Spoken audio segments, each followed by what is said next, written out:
Doctor, ¿cómo he podido ganar 2 kilos en un solo día? Este pensamiento y esta pregunta es muy recurrente en consulta. Personas preocupadas porque han ganado una cantidad de peso que consideran inaceptable en muy poco tiempo. Y además, este pensamiento genera mucha frustración. El paciente piensa que ha engordado 2 kilos en un día. Esto suele llevar a una restricción en los días siguientes. Esa restricción suele terminar en otro atracón, en otro exceso y otra vez una ganancia de peso consecuente. Un ciclo vicioso que termina en un malestar psicológico evidente. ¿Pero es real esta ganancia de peso? ¿Se puede ganar 2 kilos o 3 kilos de peso en un solo día? ¿El cuerpo almacena grasa con tanta facilidad? Todas estas preguntas las vamos a contestar en el vídeo de hoy. Así que quédate hasta el final porque vas a aprender mucha fisiología y sobre todo vas a entender cómo tu cuerpo almacena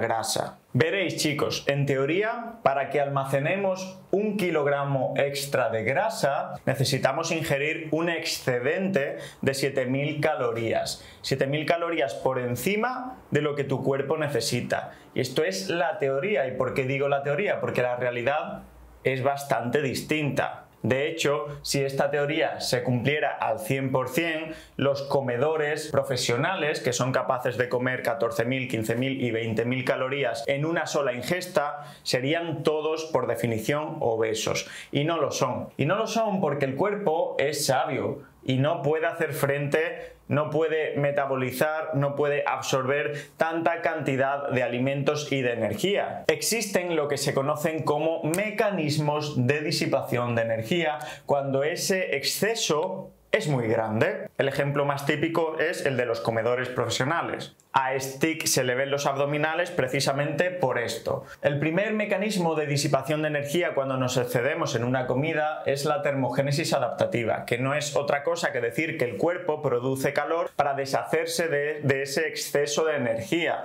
tan importante. Por eso después de una gran comilona es posible que te eches a sudar o incluso durante la ingesta es posible que te eches a sudar. De hecho, si veis vídeos de esta gente de comedores profesionales, la mayoría sudan durante estas comidas. Se eleva mucho la temperatura en un intento por disipar energía mediante la producción de calor. Después está otro tipo de termogénesis, que es la termogénesis alimentaria. Como comentaremos después, existe un coste directo de la digestión, absorción y metabolismo de los alimentos. Comer cuesta energía. El tercer punto es que no podemos absorber, por mucho que queramos, todo lo que echamos al tubo digestivo. Por suerte, existen mecanismos que limitan la absorción de energía cuando nos excedemos mucho. Y esas calorías que no se absorben, pues se pierden por las heces y también por la orina. Y por último, gran parte de la energía de esa comida excesiva va destinada, por suerte, al almacenamiento de glucógeno hepático y muscular en el hígado y en el músculo. Y esto lo explicaré mejor en uno de los puntos que voy a tratar hoy. Empezamos explicando qué es eso de la termogénesis, porque tenéis que entender bien qué es la termogénesis para poder entender la pizarra de hoy. La termogénesis alimentaria, no confundir con termogénesis adaptativa. La termogénesis alimentaria es el gasto energético derivado de la digestión, absorción y metabolismo de los alimentos. Como dije antes, comer, absorber, metabolizar la comida tiene un coste energético que es muy claro. Haciendo una media en una dieta mixta, una persona omnívora, el gasto en termogénesis alimentaria es del 10% de las calorías aproximadamente. Es decir, que una persona que ingiera 2000 calorías va a tener una pérdida de 200 calorías en termogénesis alimentaria. Pero claro, la termogénesis es diferente según el macronutriente del que estemos hablando. Por ejemplo, para la grasa únicamente se pierde en termogénesis de un 0 a un 3% de la energía. ¿Qué quiere decir eso? Pues que de las 100 calorías que tiene aproximadamente 10 mililitros de aceite de oliva, te vas a quedar con 97, 98, 99 calorías probablemente. Sin embargo, en los carbohidratos la termogénesis ya sube un poquito más y va del 5 al 10%. Aquellos carbohidratos que tengan más fibra generan más termogénesis alimentaria. Pero aquí el macronutriente estrella otra vez más por ser distinto es la proteína. Fijaos que la termogénesis en la proteína es mucho más elevada respecto a los carbohidratos o a las grasas. ¿Qué quiere decir esto? Pues que de toda la energía contenida en el chuletón que te has comido, hasta un tercio se pierde en el propio proceso de absorber, digerir y metabolizar esos aminoácidos, esas proteínas, esos macronutrientes que van en el chuletón. Por lo tanto, el impacto real sobre tu organismo de un exceso de comida, una comida de un bautizo, de una comida con amigos, de un atracón que hayas dado en casa, va a depender mucho de lo que comas. Y si lo que quieres es evitar o amortiguar el aumento de grasa corporal, ese exceso preferiblemente debería provenir de alimentos proteicos respecto a alimentos grasos. Por lo tanto, si te has excedido en un buffet de marisco y gambas y carne, probablemente almacenes menos grasa que si te has excedido, por ejemplo, en comer dulces, que es grasa y carbohidratos. Segundo punto, chicos, es muy interesante, esto a mí me fascina. Tu cuerpo es inteligente, yo siempre lo digo, nuestra fisiología es inteligente y siempre tiende a mantener la homeostasis. Homeostasis es una palabra técnica para decir equilibrio. Todos nuestros sistemas corporales deben estar en equilibrio y tienden al equilibrio. Cuando nos excedemos en energía, nos damos un atracón, tu cuerpo se opone a que ganes grasa de formas que ni te imaginas. Por ejemplo, inconscientemente hace que te muevas más. Y tú dirás, no, yo cuando me doy un atracón me tiro a la cama a dormir. Bien, pues en las horas siguientes, cuando ya te levantas y te despiertas, inconscientemente vas a tender a moverte más. Uno de los mecanismos que la evidencia científica ha demostrado que ocurre es el aumento del fidgeting. El fidgeting son esas conductas que asociamos con aburrimiento, con nerviosismo, con no tener nada que hacer. Por ejemplo, coger un bolígrafo, un rotulador y estar moviéndolo, o estar taloneando en el suelo en una reunión mientras escuchamos un discurso de tu jefe que no quieres escuchar, mientras estudias, las oposiciones. Son esos movimientos inconscientes, pero que, ojo, a lo largo del día en algunas personas pueden llegar a consumir hasta 700 y 800 calorías, que es mucho. Pues este NEAT, que es el gasto energético derivado de la actividad física, y en concreto el fidgeting, aumenta cuando nos excedemos en energía. De la misma forma, si estamos en un déficit energético, es decir, estás comiendo muy poco o estás haciendo ayunos prolongados, pasa lo contrario, tu cuerpo inconscientemente va a hacer que te muevas menos. Vas a tener menos energía, vas a querer moverte menos, se van a anular esas conductas de fidgeting. Esto es interesantísimo y es un ejemplo de que nuestra conducta no siempre es consciente. Vamos ahora con el grueso del vídeo, chicos, que es el punto número 3. ¿Cómo se sintetiza el glucógeno? Porque esto, si lo entendéis, vais a contestar fácilmente a la pregunta de ¿por qué he engordado, doctor, 2 kilos en un día? ¿Cómo esto puede ser? ¿Soy diferente? ¿Hay algo que no funciona en mí? ¿Mi metabolismo está roto? Lo he escuchado así de veces. Cuando comemos carbohidratos, fuentes de carbohidratos, ya sabéis cuáles son, y si no tenéis chorrocientos vídeos en el canal. Cuando comemos carbohidratos, estos tienen 3 destinos fundamentalmente. Siempre van a parar a 3 destinos. El primero es usar esos carbohidratos una vez han sido digeridos y transformados en glucosa como energía inmediata. Ya sabéis que los carbohidratos son una de las fuentes más disponibles y más inmediatas de energía. Hay tejidos como el sistema nervioso central, como los glóbulos rojos, que necesitan glucosa y por lo tanto utilizan estas fuentes de carbohidratos. Pero en segundo lugar, la síntesis de glucógeno.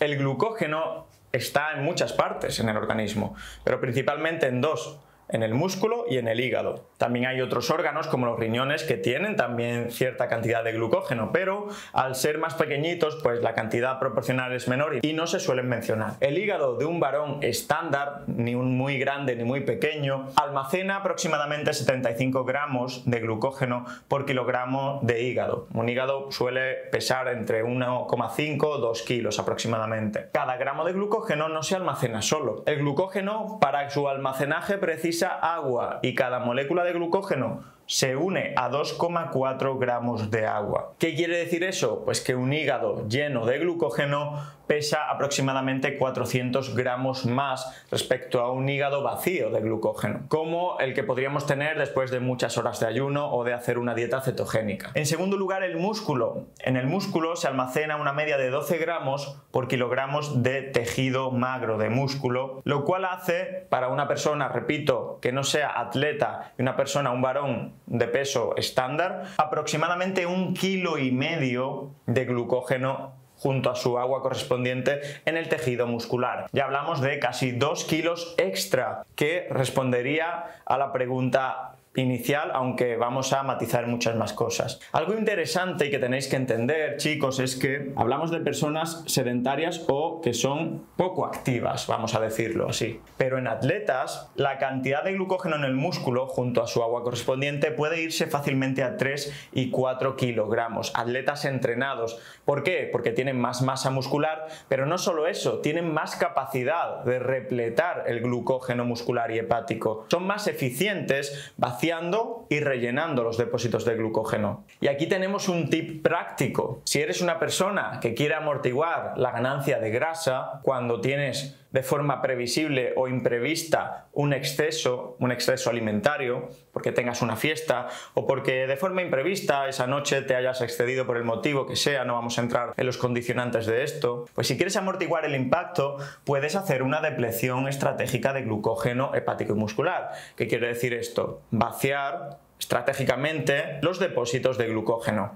¿Cómo se hace esto? Pues mira, la forma más sencilla es hacer una dieta baja en carbohidratos o una dieta cetogénica en los días previos a ese evento, a ese exceso. También puedes hacer algo más práctico y más saludable todavía, que es entrenar. Un buen entrenamiento, una buena sesión de entrenamiento de 1 hora y media a una intensidad elevada va prácticamente a consumir la totalidad de tus depósitos de glucógeno o al menos reducirlos en un gran porcentaje. También puedes potenciar todo esto haciendo ayuno intermitente, dejando pasar algunas horas sin comer. Y por último, el tercer destino de los carbohidratos. ¿Cuál es? La llamada famosa lipogénesis de novo. La lipogénesis de novo es un proceso realmente poco comprendido. Hay personas que piensan que cualquier carbohidrato, cualquier fuente de carbohidrato va a ir a parar a lipogénesis de novo y se va a convertir en grasa. Incluso hay gente que piensa que la grasa no se transforma en grasa. No, la grasa no se transforma en grasa porque ya es grasa y se almacena como grasa. ¿Podemos almacenar grasa comiendo solo grasa? Por supuesto que podemos. Hay muchos ejemplos en la literatura científica. Pero os voy a explicar, chicos, en qué consiste esto de la lipogénesis de novo. Cuando tenemos los depósitos de glucógeno llenos y especialmente cuando tenemos resistencia a la insulina, y esta es la situación tristemente de muchas personas en Occidente, personas sedentarias que llevan con los depósitos llenos o casi llenos durante muchos años, mucho tiempo, porque nunca realmente dan pie a vaciarlos, salvo que tengan algún periodo de ayuno forzoso, nunca dan pie a vaciar esos depósitos de glucógeno. Pues cuando están llenos o casi llenos, parte de los carbohidratos que ingerimos se transforman en grasa mediante este proceso, y esto ocurre en el hígado. Es un proceso metabólicamente inefectivo. ¿Qué quiere decir esto? Pues que a nuestro cuerpo le cuesta realmente bastante transformar carbohidratos en grasa, pero aún así lo hace. Por ejemplo, tenemos este estudio. En este estudio se dio a adultos sanos el 150% de sus calorías de mantenimiento durante 5 días, es decir, comieron de más, comieron bastante de más. Debido a la lipogénesis de novo, estos adultos sintetizaron 5 gramos extra de grasa al día en esos 5 días. En 5 días son 25 gramos de grasa y dirá, buah, Borja, esto no es nada. 25 gramos, eso no es nada. No hay problema, puedo comer de más. Cuidado, no te equivoques, porque en un año haciendo esto, teniendo excesos frecuentes, pues vas a acumular 2 kilos de grasa pura en ese año, y esto pues a largo plazo traerá un problema de sobrepeso u obesidad. Pero la moraleja es que excesos recortados en el tiempo, excesos agudos como los de este estudio, fijaos, 5 días comiendo de más únicamente, no conllevan grandes aumentos de la grasa corporal, especialmente especialmente si eres una persona con una buena masa muscular y una buena sensibilidad a la insulina. Y por último, el cuarto punto, no solo vas a retener glucógeno, también vas a retener bastante agua. ¿Por qué? Ya os he explicado que el glucógeno siempre se almacena junto a agua, pero además cuando comemos y nos excedemos solemos ingerir bastante cantidad de sal. La sal, el sodio, es una molécula osmóticamente activa y siempre retiene, se queda con mucho agua. Por lo tanto, tu porcentaje de agua corporal va a aumentar después de un exceso. Además, en tu vejiga va a haber más agua también y en tu tubo digestivo, sobre todo colon y recto, va a haber más masa fecal que tiene un peso. ¿Qué podemos sacar de este vídeo? Pues chicos, que tras un exceso puntual, hasta el 80% de la variación del peso en la mayoría de las personas es agua, glucógeno, sal, contenido fecal. No es grasa. ¿Vas a ganar grasa? Pues sí, vas a ganar una pequeña cantidad de grasa. Pero si es algo puntual, realmente esto no es significativo. Hasta aquí el vídeo de hoy, chicos. Espero que hayas aprendido, espero que te haya gustado. Recuerda que tienes el minicurso gratuito de pérdida de grasa abajo en la descripción. Nos vemos en el siguiente vídeo. Un fuerte abrazo y a seguir empoderando.